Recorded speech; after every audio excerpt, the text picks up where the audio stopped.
Hi, this is Heath Ransom of Grace, Truth, and Torah. This is going to be part one of our continuation of the Age of the Earth series. Yesterday we talked about the word his story or history, and we talked about it being his story, not my version, not somebody else's version, not what people believe they're going to put together in books and try to teach us. There's rules and orders to creation because our Creator spoke things into existence. Our Creator is immutable. He doesn't change. He's all-knowing, all-powerful, and present. And He has an order to creation. We talked about how the Bible was set up. We talked about Ecclesiastes 1, 9, and 10, 3:15. And we said, the thing that hath been is that which shall be, and that which shall be hath already been. The past is the future is the past, the present is a combination of both of those things. I briefly discussed Jacob and Esau, Moses and Joshua, Elisha and Elijah, John and Jesus. I told you that these stories had the same blueprint. Different characters, different time, but the exact same blueprint. Each of these characters one was hairy and one was smooth. They each have the Jordan River. They have the 12, they have 70s, and they have 40s attached to them. These are specific and repeating throughout our Bible. We always talk about history or his story. History repeats, and it does. It does over time. And when things become lawless or the teachings and instructions become removed, consequences have to happen on this scale, action and reaction. But today we're going to talk about where time started. Briefly yesterday I took you through the garden, the tree of life, the tree of knowledge of good and evil. But we're going to have to get into a little deeper application of it and where time started. And this is an important study because when our children go to school and they learn about evolution, they learn about Big Bang, they learn about how we all came and everything is random, probability and chance, and the accumulation of all these events came together. Well, we don't believe that. We believe our Creator spoke things into existence. He created everything. He formed everything. And by Him, everything exists. And because that's what Genesis 1 tells us. We don't believe a monkey and a giraffe mated and had a monkey giraffe. There's no sign of evolution. It's a big lie. And we have to understand that in the application of when they want to teach billions and millions of years. The reality is we need to teach how time started. We need a point of origin, where everything began. What brought time into the picture? Was there an eternity before time? Now, science is pretty good on this, because when we get to looking at the speed of light and the time dilation experience, special and general relativities of Einstein, the faster we accelerate towards light speed, time slows down. They say that if you could travel at the speed of light, you would have infinite mass and time would stand still. You would be eternal. Well, John 3:16 tells me that my relationship with Jesus gives me that application where I am eternal. I am timeless. I am an eternal being. I have access to all-dimensional thinking, all-dimensional reality. I'm not bound by the rules of three-dimensional paging or four-dimensional, which is time. We have access to all-dimensional thinking, just like Adam and Eve did at the very beginning in the Garden of Eden. And I'm going to take you there and show you that today. And I pray that you're blessed with this, and that you take this and you teach this and you share this to others and spread the word. Free yourself from the captivity of false teachings, of false doctrines. And let's get back to a framework that we can all agree to. Let's not look to man, who has these people teaching us in these colleges and universities that are not believers, that don't know Jesus, that don't have a relationship with Creator, that don't believe in intelligent design. Teach our kids a framework of existence. Yesterday I showed you that the Bible is set up to order, the accurate arrangement of things. We talked about the 6,000 years, one day equaling 1,000 years, the 6 years, or the 6 days, and each day representing a 1,000-year period of 6,000 years. I talked about this year being 5776, and that represents 2016. But we're going to learn how to get there and break that down. But how did we come up with this calendar? In the first place, when there's all these different calendars in the world, the Muslims have a different calendar, Chinese have a different calendar, the Jews have a different calendar, we have a different calendar. We have to learn how to put a calendar system together that's built to the framework of creation. Because Genesis 1:14 tells us, he says, let there be lights in the firmament. He says to divide light and darkness. He says, let it be for signs, seasons, days, and years. We can take visible creation to see invisible. Our Bible was set up to that blueprint and patterns, and we'll probably get into a more deeper application of those in a series to come.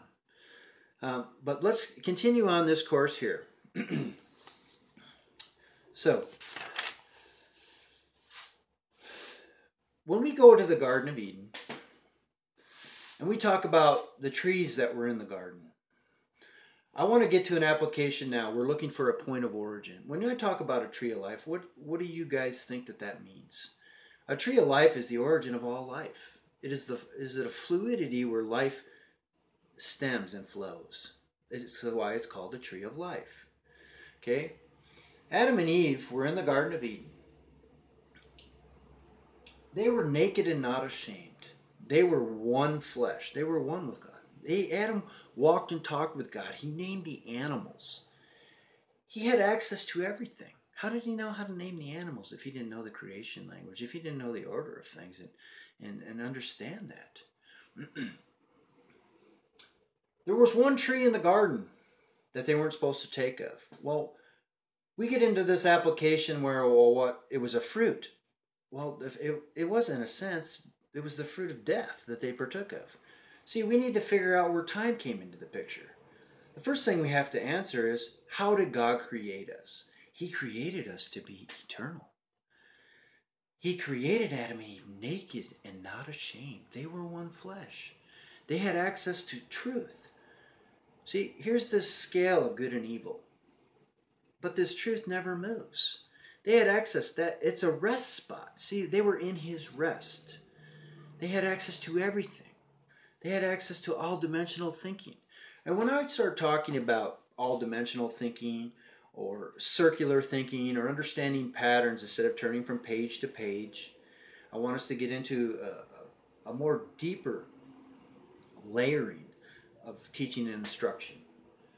I want you to think of a circle as all-dimensional because it is the beginning and the end. It is the Alpha and Omega. It is the first and the last. It never ends. The circle has a point of origin in the middle of it. Where something starts, it's going to come back to. This is our Creator. He's all-dimensional. He's infinite. But we have to learn how to go from an infinite reality to a finite reality. And in doing that, we have to see what brought a finite reality into existence. Because at the beginning, Adam and Eve, hear me, were created to be eternal. We were created for a relationship. There was only one tree that they were not supposed to partake of. It is the tree of knowledge of good and evil. Because in the day that you partake of it, you shall surely die. So evolution teaches there was nothing that brought something. The Bible teaches that sin brought death. That's right, brothers and sisters. Sin brought death. We know this, or teaches it. Our Bible teaches it in Romans. It talks about sin brings death.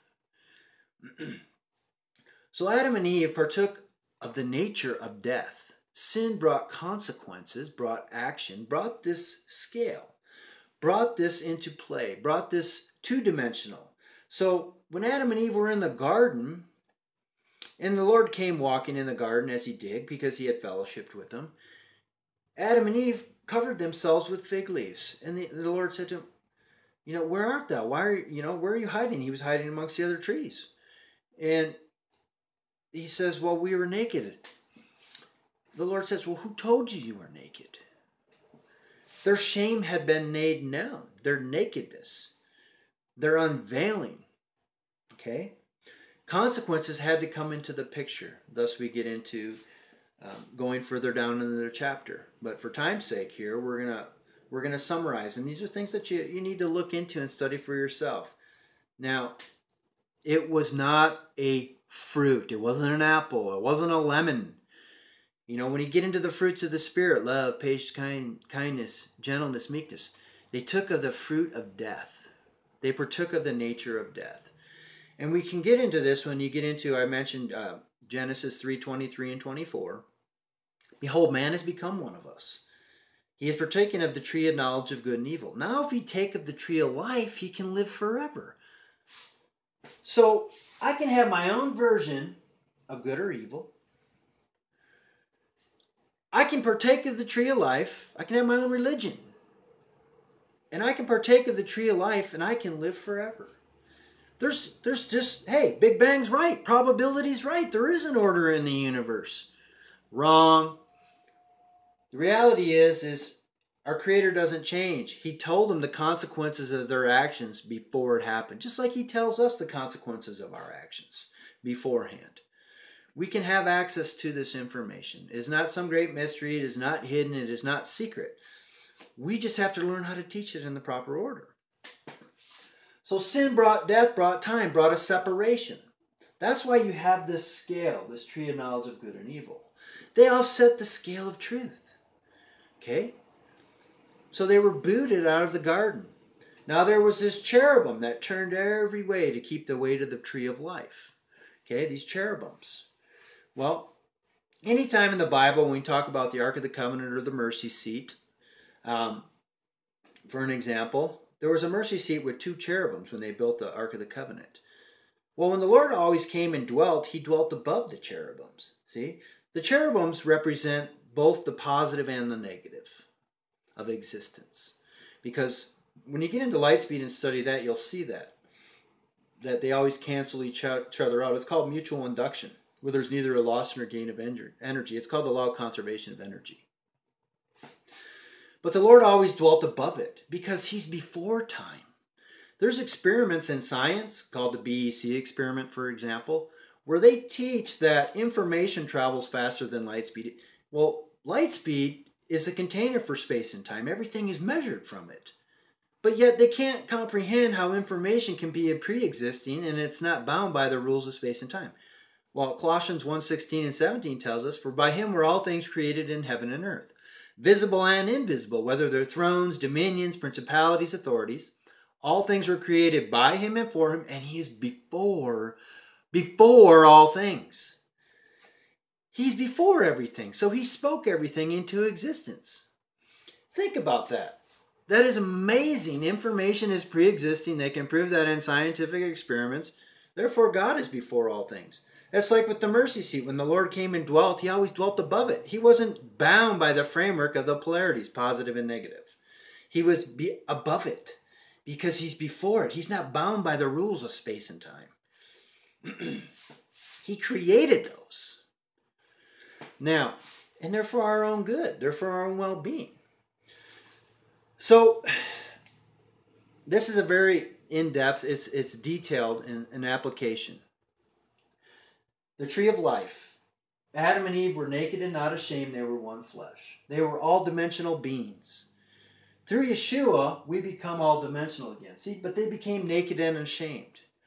Romans 10, verse 11, says, "Through Christ, we become not ashamed again." 2 Timothy 2:15, "Study to show thyself approved to God, a workman who need not be ashamed, rightly dividing the word." We are starting to divide things out. And we are starting to put things into a framework, into an order. Okay? Sin brought death, brought time, brought the container. And that's where you get into going from an all-dimensional. Well, Adam and Eve, they offset the scale with two-dimensional. Even Isaac Newton's third law of motion says every action has an equal and opposite reaction. If I push on you, you're going to push back. Light, darkness, day, night, positive, negative, good, evil. It still doesn't change the fact why we are stuck in two-dimensional thinking, still trying to judge everything, still trying to measure everything with our traditions and our doctrines. The truth is still the truth, and it doesn't change. Because you know eventually that this line goes through Yeshua, or Jesus Christ, where it doesn't matter if you're Jew, Greek, male, female, bond, or free, all are one in Christ. But it's more than that. This is the bloodline for all countries, tongues, lands, nations, and people. This is a prophetic calendar. This allows us to access our eternal inheritance and to access eternity. Well, you say, well, that's all fine and dandy. Well, it is fine and dandy because it's a reality and it's true. Let's continue. Where did time begin? What brought death? Well, sin brought death. Okay? Now in our Bible, before we get into this, I started to tell you yesterday, we talked about Archbishop Usher of Argma. Well, maybe we didn't a little bit. But he wrote for the Catholic Church, and what he did was he set a standard that's been most textbooks. You can study the book of Josephus, and you can see it in the back. Many of the commentaries you can look on, and you can see that everybody starts with this year 4004 BC as where time began and where time started. Okay? But we need to learn how to apply that to a 1 day, 1,000-year relationship, and that's what we're going to do. And how we teach it from the Bible and where time began. Because we know that time counted down, BC, and now we're counting up, AC, after Christ. They've changed all that today. It's Common Era and something else because they're trying to remove our ancient foundations from everything. But it's incorrect. You can't change the times and seasons. You can't change how nature's designed and set up. And our Bible's all built on those rules. So, let's continue. This 4004 BC is something that Archbishop Usher used. I talked about 2 Peter 3:8, Psalms 94, 1 day equaling 1,000 years. And Peter telling us not to be ignorant, not to be without this knowledge. And when we apply time and days to this calendar system, this is a standard in most Christian textbooks. Now remember, we counted down, we're counting back up. What are we counting back up to? We're heading back to the beginning. I said yesterday briefly, we're rising to meet him in the air. So 1 day, 2 day. So let's count these days out. And when the 7th day starts. Let's start at this being 4004. That would start the first day. So that would mean when we start at Adam, because in Genesis 5, this is where we get our first account of time. The cherubims are turning every way. We get into the story of Abel, Seth, and Cain. But in Genesis 5, it says, these are the generations of Adam. When we take apart Adam's name, this is how you write it in Hebrew. Aleph, Daleh. This is a final mem. But this word, everything's built from the Aleph. It's the first letter. It turns into the name Yahweh.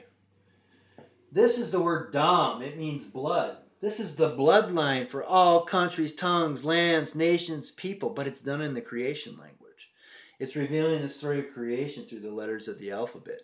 Hebrew is a geometrical language. It's a vibrational language. It's the language of creation. We can go to Exodus. And it continually says, when they came out of Egypt, the God of the Hebrews has sent me. The God of the Hebrews has sent me. You know? Abram's, who later became Abraham, was called a Hebrew for the first time in Genesis 14:13. Hebrew means to a people set apart. They understood the creation order and their precepts. Each time in his story, when the signs, the miracles, the wonders came into play, they began to know him by his name. They would keep the Shabbat, the Sabbath. They knew his feasts. They knew how to rightly divide their word. They were obedient to his teachings and instructions. They weren't always feeling it in their spirit.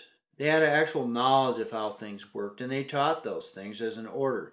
We are in a system of Babel. I briefly explained yesterday how Babel turns into the word, when you rotate it, leb, from Babel.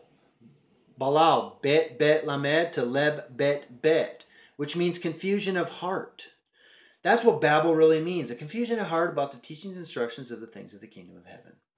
When we do our 119 study from Genesis, the story of the Tower of Babel, Genesis 1:1 to 1:19, to Psalms 119, I'm going to start to show you how these acoustics and how these things incorporate into reality today, into time. But first, let's get back to this where time began. You know, I'm trying to keep focused. There's so much to share in a brief window. And I pray that you all have patience with me. I pray that you don't see me as arrogant, prideful, or boastful. I am trying to teach absolutes to individuals. Okay? I'm not trying to teach my individual about the absolute. I want to show you guys a framework. I want to give you guys meat. If you're tired of milk and you're tired of being unskilled in the things of the kingdom of heaven. It's okay to be gifted. It's okay to have skills. But there's a big division in skill set in the body of Christ, especially when it comes to doctrine and tradition. And we need to get back to saying, okay, this is what my Bible says. This is what nature reveals. This is how we understand the visible and the invisible. I must accept it and be obedient to it. And this is what we need to get back to separate ourselves from this confusion in this system. Okay, excuse me. So Archbishop Usher uses 4004 BC. Well, if I use 1 day equals 1,000 years, well, the second day would be 3004, 2004, 1004, right? This would be 4. This would be 996. And this would have been 1996, where we talked about yesterday, the seventh day.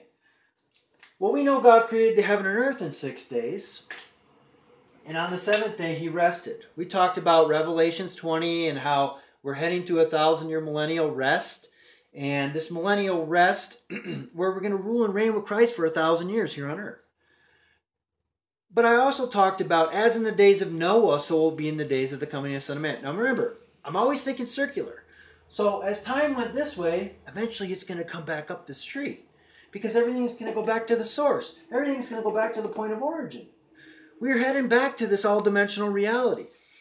To prove it to you, I'm going to talk about Revelations just briefly quick. And then we'll get into this more. And then we're going to have to close. And I'm going to have to continue this series. In Revelations 22, there's a pure river of life proceeding from the throne room. Okay? On either side of the river, there's a tree of life for the healing of the nations. Well, in Genesis, now, mind you, that Revelation has 22 chapters, just like there's 22 letters in the Hebrew. In Genesis, there's a tree of life, but there's this tree of knowledge of good and evil. Well, in the end, everything turns back to the original, how it was set to be. There's the tree of life. Eternity's here again. Think about that. Everything's put back in order. All are going to know the truth from the least to the greatest.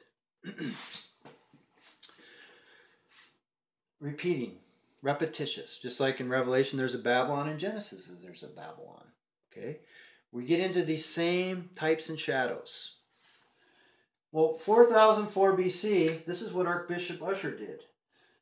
Well, 1996 is coming past. As in the days of Noah, so be in the days of the coming of the Son of Man. Right? So we know it's going to be time descended from this tree. Well, it's going to ascend back up this tree. And we're going to be able to teach and share how that actually works. You need to understand, though, that this has come, gone, and passed. All standard Christianity still uses this. Okay? It's incorrect. But what he did was amazing. And I used his work to see that he added the biblical genealogies and came to this conclusion. That he didn't have a set time and season, a pattern, a break like we had with the Twin Towers.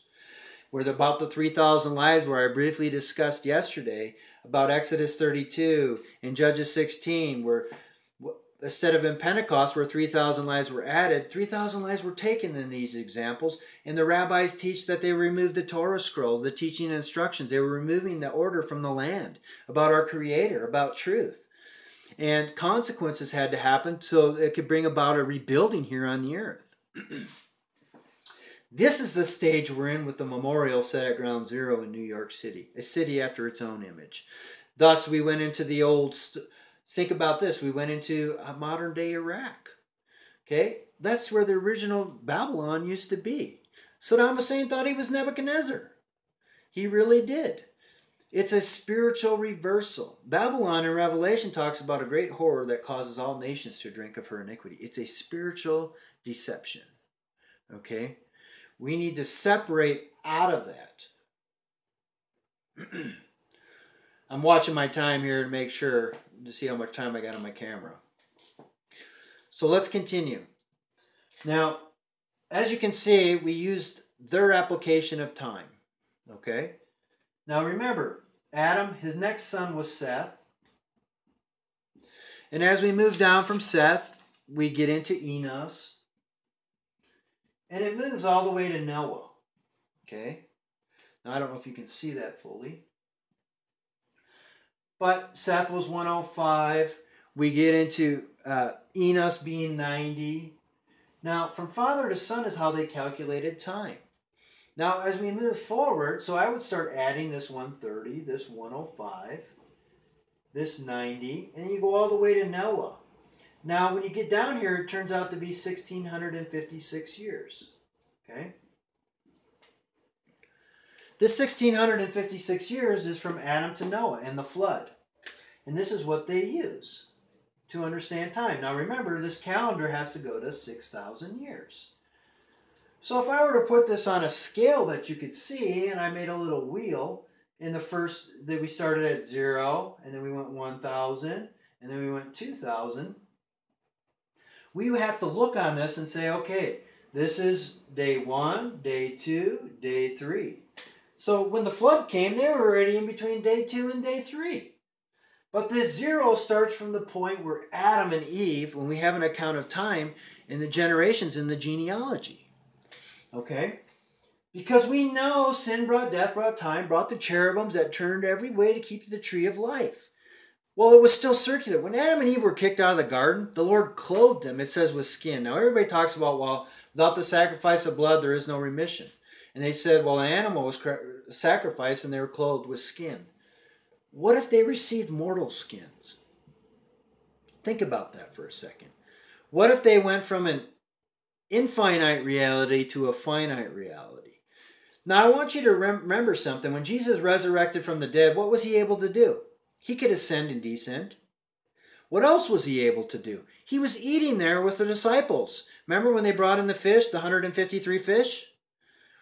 That's a whole nother sequence, that we could talk about, because that gets into another mystery. Why was it specifically 153 fish? But I want to keep on this application, and I want you to just think about questions. The answers for everything are there, but are you going to reach it? Are you going to grab it? Are you going to take what's yours as your inheritance, as your birthright, as a son, as a prince, as a co-inheritor, as a princess, as a daughter of the Most High? Are we going to move forward into the infinity? Are we going to say, well, I'm always going to be this way? Well, we can't know that.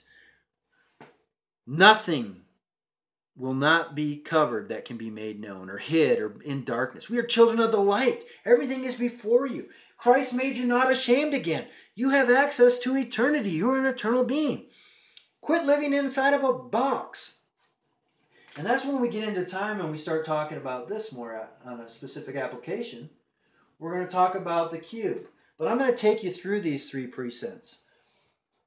Point of origin, division of reality, time, past, present, and future. In a container, this is a measurable existence. We're also going to get into how do you square the circle.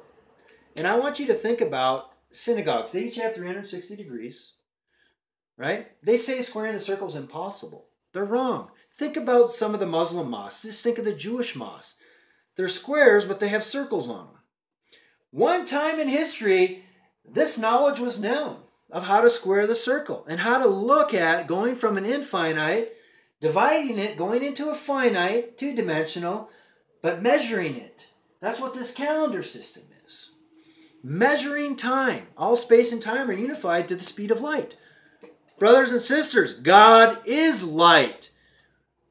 Right? We're supposed to let our light shine. The light lives within us. We are eternal beings. We have access to the tree. Doesn't matter if you're Jew, Greek, male, female, bond, or free. All are one in Christ. Isn't that the whole goal? It's not to be tossed to and fro, but to be one with Him. I hope this was beneficial to you. Tomorrow, as we can see, we just talked about Archbishop Usher, him adding biblical genealogies from Adam to Noah was 1,656 years. But where time came into the picture. Because, if you don't believe that we were created to be eternal and that space and time are immeasurable and that God has order in everything,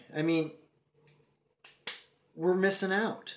Because we cannot come to the knowledge of truth. All right? We're ever learning, but never coming to the knowledge of the truth like so many that are teaching our children today. So, on that, tomorrow, we are going to talk about 3760 and 2240 being 6,000 years. Okay, we're going to talk about proving that is the right calendar system, because they use a calendar system today starting at, like, let's say 5776 is 2016. But we're going to learn how to move in and out of this. So when we get to our calendar series, you're going to have to learn how to move in and out of a lunar and a solar calendar system, because we have the sun and the moon. We have day and night. The moon was originally built around feasts or festivals that our Bible had kept. They were holy days. That's what a holiday is. It's a holy day. Okay? So now, moving forward, we got into Archbishop Usher. We're going to get into the 3760, so I'll give you a little wheel tomorrow, and we'll continue on this in part 2 of our journey, the Age of the Earth series. And we'll continue to review, and I hope things are moved forward. Start thinking all-dimensional. Our Creator is all-knowing, all-powerful, all-present. The kingdom of heaven is within you. Okay? He revealed things to Noah before things happened. And you know why he did? Because Noah found grace in the eyes of the Lord, and he was perfect in his generations. Well, how are we saved? By grace are you saved through faith. It is a gift of God, not of works, lest any man boast. Haven't we found grace? A disciple's not greater than his master, but everyone that is perfect shall be as his master. Think about that, brothers and sisters. We can do greater things. Christ said that. Greater things you will do. Well, let's start moving forward to it. Let's start doing things in order for the signs, the wonders, the miracles, the mighty deeds, and all the schisms, the envies, the strifes, the debates, the discords, the being double-minded, the being tossed to and fro are done away with. I love you. You guys have a great day, and enjoy.